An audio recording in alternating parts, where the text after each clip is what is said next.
মৰমৰ ছাত্ৰ-ছাত্ৰীসকল তোমালোক সকলোকে স্বাগতম জনাইছো। আজি তোমালোকৰ লগত আলোচনা কৰিব ওলাইছো এটি পাঠ 10ম মান শ্ৰেণীৰ যিটোৰ নাম হৈছে ধৰ জাৰু ধৰ ভাই। আহা ছাত্ৰ-ছাত্ৰীসকল আজি এই চেপ্টাৰৰ অনুশীলনীৰ কুৱেশ্যন এনসাৰ সমূহ তোমালোকৰ লগত আলোচনা কৰো। ভাব বিষয়ে প্ৰশ্ন উত্তৰ। প্ৰশ্ন 1 অতি চমু উত্তৰ দিয়া। ক অম্বিকাগিৰি ৰায়চৌধুৰীক কি আখ্যা দিয়া হৈছিল? উত্তৰ অম্বিকাগিৰি ৰায়চৌধুৰীক অসম কেশৰী আখ্যা দিয়া হৈছিল। খ সাতাম পুৰুষীয়া সোণৰ চোতানঘৰ কিহেৰে পোত খাই আছে বুলি কবিয়ে কৈছে? উত্তৰ সাতাম পুৰুষীয়া সোণৰ চোতানঘৰ বহু যুগৰ ধূসৰ পৰি অৰ্থাৎ পৰাধীনতাৰ কানিমাৰে পোত খাই আছে বুলি কবিয়ে কৈছে। পিছৰটো কুৱেশ্যন আজিৰ জীৱন মনোহৰ কৰিবলৈ কবিয়ে কি বেশেৰে জাৰু ধৰিবলৈ কৈছে? উত্তৰ আজিৰ জীৱন মনোহৰ কৰিবলৈ কবিয়ে বীৰ বেশেৰে জাৰু ধৰিবলৈ কৈছে। পিছৰটো কুৱেশ্যন কবিয়ে চাই থাকোঁতে মুখ কিহেৰে ভৰি পৰিল বুলিছে? উত্তৰ কবিয়ে চাই থাকোঁতে মুখ কাজল ছাইৰে অৰ্থাৎ পৰাধীনতাৰ কলংকৰে ভৰি পৰিল বুলিছে। 2 নম্বৰ কুৱেশ্যনটোলৈ আহিছোঁ। হ'ল এৱে তোৰ সময় হবৰ জাতিৰ জাৰুদাৰ যে ভাই, ইয়াত কবিয়ে কি কাৰণে জাতিৰ জাৰুদাৰ হোৱাৰ সময় হ'লহি বুলি সকীয়াই দিছে? উত্তৰ এটা জাতিৰ সকলো লোকৰ বা সম্প্ৰদায়ৰ মাজত একতাৰ ভাৱ থাকিলেহে জাতিটোৱে প্ৰগতিৰ পথত আগবাঢ়িব পাৰিব আৰু বিশ্ব দৰবাৰত এখন উচ্চ স্থান দখল কৰিব পাৰিব। জাৰুৱে যিদৰে সাৰি পুচি ঠাই এখন পৰিষ্কাৰ কৰিব পাৰে, সেইদৰে আমাৰ সমাজত জাবৰ সদৃশ পৰস্পৰৰ ভেদাভেদ হিংসা ঘৃণা আদি বদ গুণবোৰ নাইকিয়া কৰি এটা সহজ সৰল জাতিৰূপে গঢ়ি তুলিবলৈ সকলোৱে প্ৰয়াস কৰিব লাগিব। নহলে জাতিটোৰ কোনো অস্তিত্ব নাথাকিব আৰু আনৰ তলতীয়া হৈ হীনে ঘীনে জীয়াই থাকিব লাগিব। সেয়ে কবিয়ে পলম নকৰি সকলোকে জাৰুদাৰ ৰূপী হৈ হিংসা দ্বেষ ভেদাভেদ ঘৃণা ঘৃণী স্বাৰ্থ ভেম আদিবোৰ নাইকিয়া কৰিবলৈ আহ্বান জনাইছে। এইবাৰ আহিছোঁ তোমালোকৰ 3 নম্বৰ কুৱেশ্যনটোলৈ। নহলে যে বিশ্বসভাত নহব তোৰ বহাৰ ঠাই। বিশ্বৰ সভাত বহাৰ ঠাই পাবলৈ কবিয়ে কি কৰিবলৈ নিৰ্দেশ দিছে? উত্তৰ বিশ্বসভাত বহাৰ ঠাই পাবলৈ হলে বা বিশ্বত এটা সৰল শক্তিশালী জাতি হিচাপে থিয় দিবলৈ হলে জাতিটোৰ মাজত সকলো লোকৰ মাজত থাকিব লাগিব ঐক্য সম্প্ৰীতি আৰু কৰ্ম সংস্কৃতি। কিন্তু আমাৰ সমাজত বহু যুগৰ পৰা পৰস্পৰৰ হিংসা ভেদাভেদ ঘৃণা ঘৃণী আদি মলিয়ন চিন্তাধাৰাই বিৰাজ কৰি আহিছে। এইবোৰে জাতিটোৰ প্ৰগতিত বাধা দিয়াৰ লগতে বহি শত্ৰুকো সুবিধা লোৱাত সহায় কৰিছে।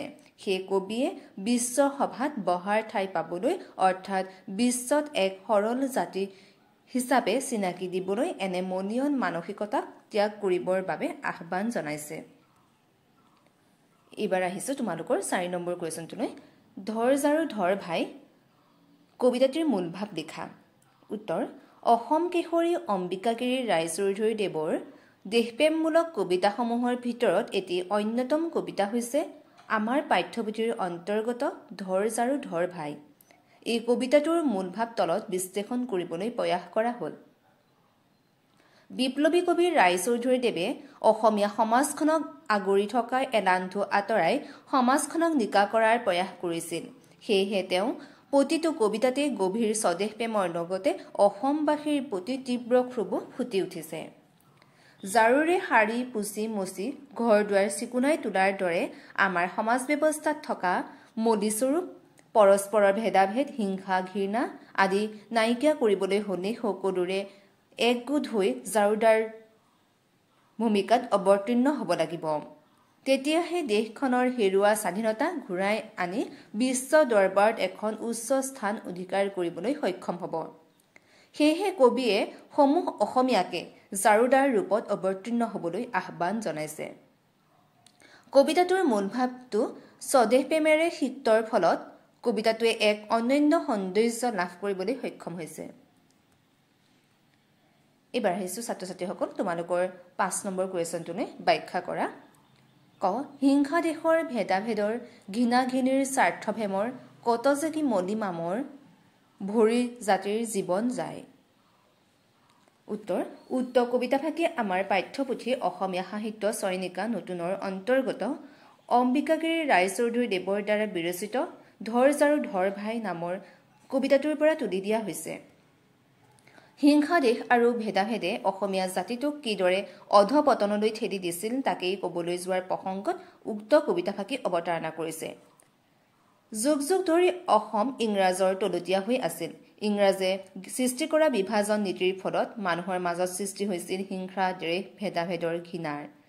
ইংৰাজৰ প্ৰলোভনত ভুল গৈ মানুহ হৈ পৰিছিল স্বাৰ্থপৰ। নিজ জাতি তথা দেশৰ অস্তিত্বৰ কথা পাহৰি মানুহে ভ্ৰেম আৰু অহংকাৰতহে গুৰুত্ব দিছিল। অসমৰ জনগণৰ জাতীয় চেতনাৰ অভাৱত জাতিটো মৃতপ্ৰায় অৱস্থাত উপনীত হৈছিল। তেনে মনোভাৱক কবিয়ে মণিমামৰ লগত তুলনা কৰি কৈছে যে মণিমামৰ সদৃশ নিকৃষ্ট মনোভাৱবোৰক নাইকিয়া কৰিব পাৰিলেহে জাতিয়ে পুনৰ প্ৰাণ পাই উঠিব। এইবাৰ আহিছোঁ তোমালোকৰ পিছৰটো কুৱেশ্যন। ধৰ জাৰু ধৰ ভাই আৰু চাবৰ সময় নাই, চাই থাকোঁতে মুখত কেৱল ভৰিল কাজল চাই।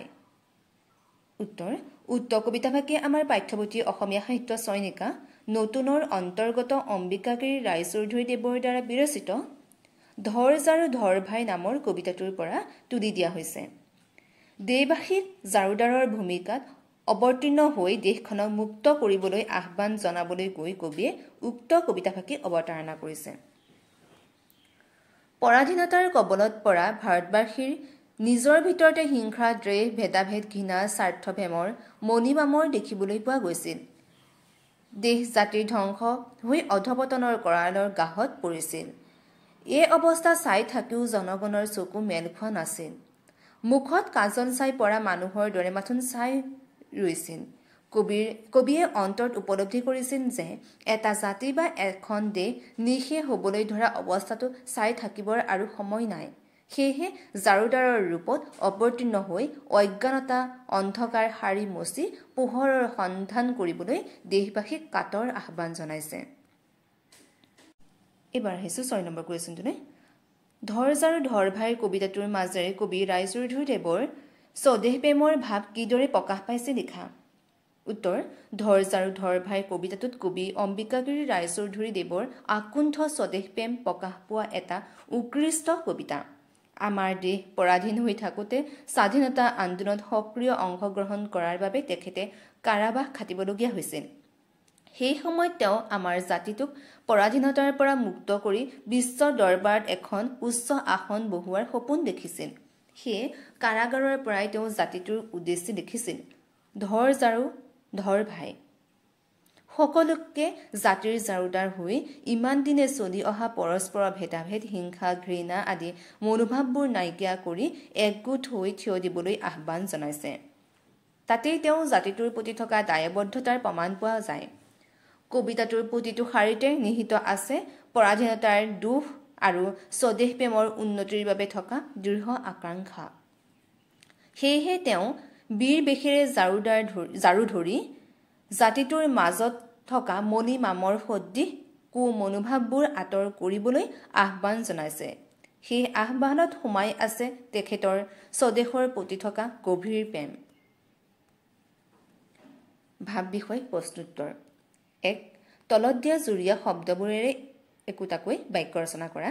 হিনে ঘিনে ধাৰে ঋণে ঘৃণা ঘৃণী জাহি জাবৰ শাৰী পুচি মণিমামৰ।